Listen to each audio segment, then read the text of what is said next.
বন্ধুরা এই যে ফল নিয়ে বসে পড়েছি, এই ফল আমি এখন মাখা করব। তো দেখো তোমরা, আমি ফলগুলো কাটবো এখন। এর আগে একদিনকে ভিডিও দিয়েছিলাম একটা, গাছ থেকে তুললাম যখন, তো দুদিন ধরে খাওয়া হয়নি। এই দেখো,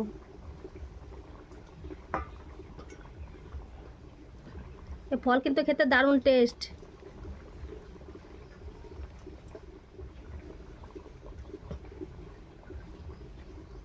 হেভি লাগে খেতে।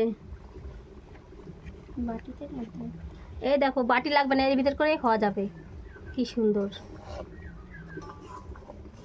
এর ভিতর করে খাবো আমরা, বের করে ওকে মাখাবো। তারপরে যা টেস্ট লাগে খেতে, আমি খেয়েছি দু একবার।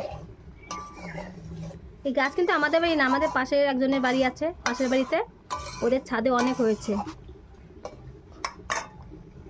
এইগুলোকে বলে, আমি তো ভুলে গেলাম, রসনা ফল। রসনা ফল, রসনা ফল বলে এগুলোকে। এই দেখো, কি সুন্দর বেরোচ্ছে দেখো, খেতে হেভি টেস্ট, মিষ্টি মিষ্টি লাগে, টক টক লাগে, আর অন্যরকম একটা স্বাদ আছে।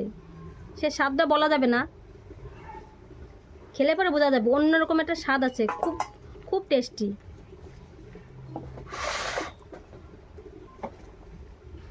এই দেখো, একটু মানে রসও নেই এর ভিতরে, কি সুন্দর। 4টে ফল দিয়েছিল আমাকে, তা খুশি একটা খেয়ে নিয়েছে, খুশি একা একটা খেয়ে নিয়েছে, আর 3টে ফল ছিল, তাই আমি এখন মাখা করব, সবাই মিলে খাবো। এগুলো শরবত বানিয়েও খাওয়া যায়, চিনি দিয়ে, চিনি দিয়ে জল দিয়ে গুলে শরবত বানানো যায়। যে যেরকম খায়, শরবত করে খাওয়া যায়, এমনি নুন লঙ্কা দিয়ে এমনি মাখা করে। আমার কাছে মাখাটাই বেশি ভালো লাগে, শরবতের থেকে মাখাটাই বেশি ভালো লাগে আমার কাছে, ওই জন্য আমি মাখা করব।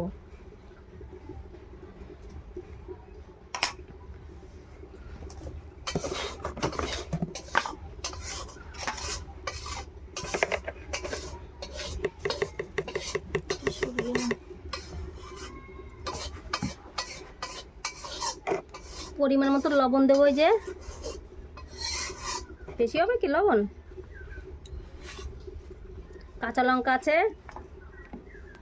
দিও না, ঝাল হবে। ঠিক আছে, দুটো তো দেয় আগে। লঙ্কা